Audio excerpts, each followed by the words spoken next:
Salam əziz şagirdlər, biz bu gün sizlərlə birlikdə yeni yayımlanan fizika BSG2-nin izahını edəcəyik. Deməli, birinci sualla başlayaq gəlin. Ampermetr dövrəyə necə qoşulur? Biz kitabda öyrənmişik ki, ampermetr dövrəyə ardıcıl qoşulur. Yəni birinci sualımızın cavabı ardıcıl olacaq. Yazaq belə ardıcıl. Ardıcıl. Birinci sualımızın cevabı budur.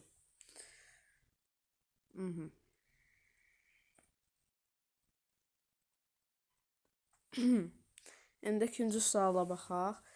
Deyir, elektrik cərəyanı nədir? Elektrik cərəyanı yəni nəyə deyilir də belə? Protonların dəyişməsi, bu ola bilməz. Proton dəyişəndə maddə dəyişir. Elektronlar nizamlı hərəkəti, buna gələrik indi. Elektronların atom daxilində yerin dəyişməsi, bu induksiya ilə elektriklənmə zamanı olur. Sərbəst elektronların bir atomdan çıxıb digər atoma giriş etməsi, bu da sürtünmə ilə elektriklənmə zamanı olur. Yəni doğru cavabımız B variantıdır. B variantı düzgün cavabdır.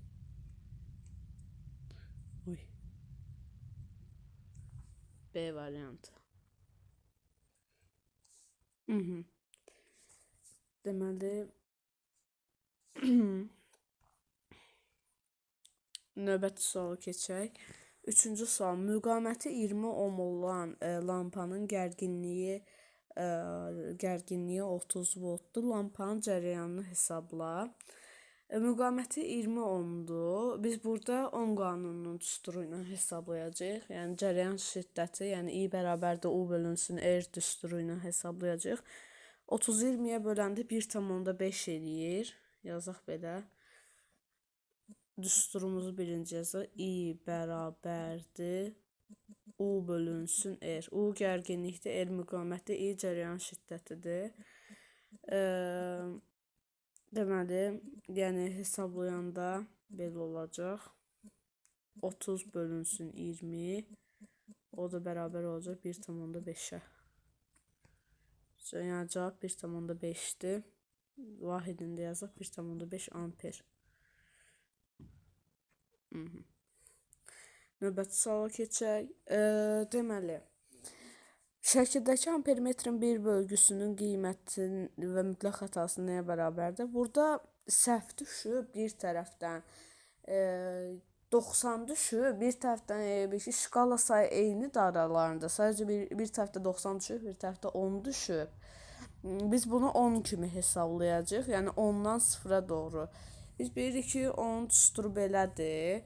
Bir bölgünün qiymətinin düsturu belə yazdım. 1 BG yazıram, yəni bölgünün qiyməti bərabərdir. B çıxılsın A bölünsün N. Yəni aralarındakı saya bölünməlidir. Düsturumuz budur. B çıxılsın A bölünsün N. İndi B'miz 10'dur, A'mız 0'dır. N'imizdeki aralarındaki şkala sayıdır. Yəni aralarındaki şkalanı sayaq. Aralarında neçədən şkala var? Deməli. 1, 2, 3, 4, 5, 6, 7, 8, 9, 10. 10 dənə şkala var aralarında. Düsturdan istifadə edəcəyik. Deməli, hesablayanda belə olacaq ki, 10 çıxılsın 0 bölünsün 10. Bu da bərabərdir 1-ə. 1 bölgüsünün qiyməti 1-dir. Mütləq xətada onun yarısıdır. Mütləq xətada onun yarısıdır. Biz belə öyrənmişik. Doğru cavab nə variantıdır? C variantı. Yazaq C variantı.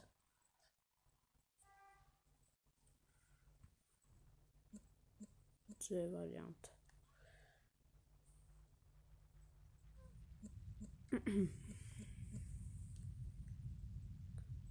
Növbəti sualı keçək. Deyir, ardıcıl birləşmədə birinci lampanın cərəyan şiddəti 0,1 amper olarsa, ikinci, üçüncü ümumi cərəyan şiddəti nəyə bərabər olar?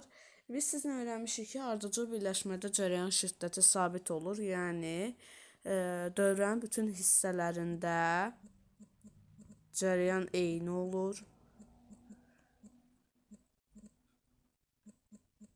Yəni bizə birini versə belə biz o birisiləri tapa biləcəyik. Hamısı olacaq 0,1 olacaq. Çünki axı biz öyrənmişik ki, ardıcıl birləşmədə cərəyan şiddəti sabit olur. Yəni dövrənin hər nöqtəsində cərəyan şiddəti eyni olur.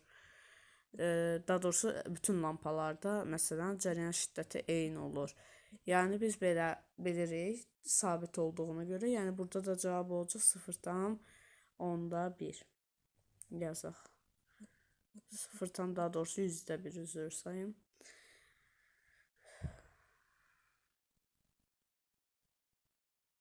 %1. 6-cı suala keçək. Paralel birləşmədə nə sabitdir? Cərəyan şiddəti deyil. Cərəyan şiddəti ardıcılda sabitdir. Müqavimət deyil. Yük deyil. Gərginlik sabitdir. Cavab D variantı gərginlik. Aha. Növbəti suala baxaq. Hansı gərginliyin vahididir? Burada gərginliyin əsl vahidi biz bilən voltdur. Amma burada volt verilməyib.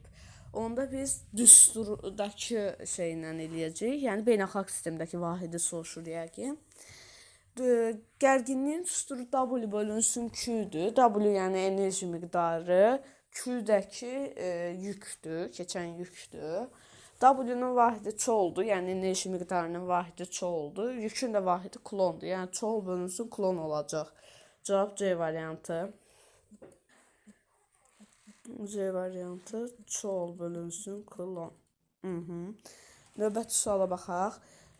Naqilin müqaməti asılı deyil yazıb.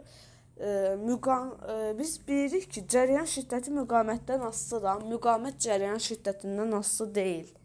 Yəni elə deyə bilərsiniz ki, məsələn necə deyim, tam tərsidir, amma aralarında xeyli fərq var. Məsələn, belə deyim də, gərginliyi artırdıqda cərəyan şiddəti də artır. Amma cərəyan şiddətini artırdıqda gərginliyə təsiri olmur. Yəni belə nümunə gətirdim, bu da elədir. Cavab A variantı cərəyan şiddəti olacaq. Çünki biz xüsusi müqamətin düsturunu veririk, ρ, L bölünsün S. Orada material var, uzunluq var, rəngkəsiyinin sahəsi var. Ona görə A variantı cərəyan şiddəti.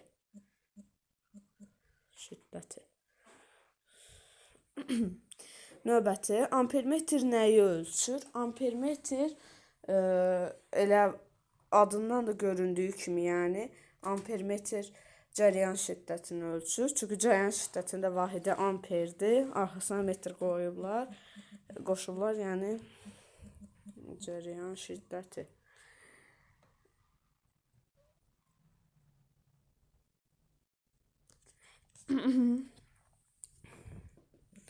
Bir dəqiqə, niyə belə oldu bu?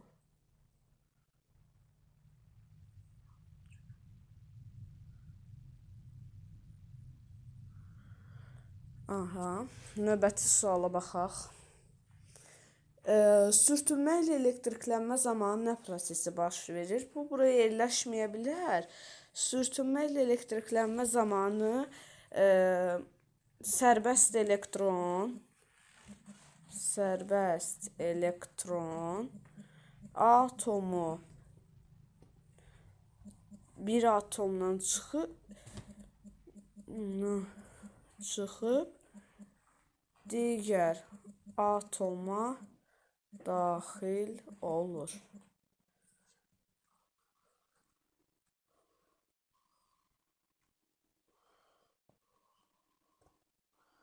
Balacalaşdırım ki yerləşsin. Aha. Növbəti suala baxaq. 11-13-cü suallar qrafika aiddir. Qrafika görə nəyi tapacağıq? Qrafikdə cərəyan şiddətinin müqamətdən düz asılı olduğu verilib. Cərəyan şiddəti ilə gərginlik düz mütənasibdir. Bir A variantında nədir? Gərginlik cərəyan şiddəti ilə düz mütənasibdir. Xeyr, bu onsuz da yəni ola bilməz. Çünki mən sizə bayaqlar dedim, gərginliklə cərəyan şiddəti asılı deyil. Cərəyan şiddəti ilə gərginlik asılıdır. Cərəyan şiddəti ilə gərginlik düz mütənasibdir. Bu düz variantdır. Cərəyan şiddəti gərginlikdən asılı deyil. Yox, cərəyan şiddəti gərginlikdən asılıdır. Amma yəni qrafikdə o verilməyib də, yəni bizə. Gərginlik cərəyan şiddəti ilə tərs mütənasibdir. Doğru cavab B variantıdır burada. B variantı. Növbəti suala baxaq. 12-ci sual.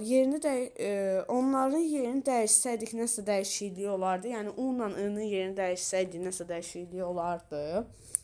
A variantı xeyr, elə həminki kimi qalacaqlar. B variantı yəni xeyr, həminki kimi qalacaqlar ola bilməz. Çünki niyə? Biz məsələn sizə dedim də cərəyan şiddəti ilə gərginlik düz mütənasibdir. Yerlərini dəyişirik, gərginliklə cərəyan şiddəti asılı deyil. Yəni asılılıq pozulacaqdır. Burada da B variantıdır düzgün cavab. Tərs mütənasib olmayacaqlar, sadəcə asılılıq pozulacaqdır. Növbəti 13-cü sual deyir ki, cərəyan şiddəti ilə müqamətin asılılıq qrafikini çəkin. Cərəyan şiddəti ilə müqamət tərs asılıdır. Asılılıq qrafiki də belə olar. Bir dəqiqə.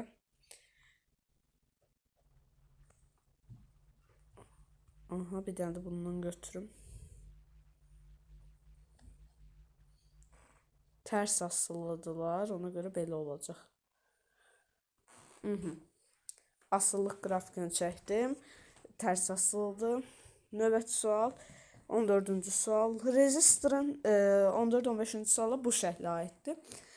Deməli, rezistorların hər birinin müqaməti 35 ohm olarsa, ümumi müqamət nəyə bərabər olar? Biz sizinlə öyrənmişik ki, əgər müqamətlər eynidirsə, paralel birləşmədə, yəni müqamətlər eynidirsə, daha doğrusu dövrənin hər hansısa bir nöqtəsindəki müqavimət bölünsün sayıdır. Neçə dənə rezistorumuz var? 1, 2, 3, 4, 5.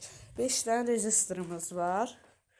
Ona görə 35 bölünsün 5 olacaq. O da yiyəcək 7. Yəni dövrənin hər yerində müqamət 7 ohmdur. Və son sual, 15-ci sual. Rezistorların birinin gərginliyi 10 voltdursa, digər rezistorların gərginliyi nə qədərdir? Birinin gərginliyi 10 voltdur, digərlərinin gərginliyi nə qədərdir?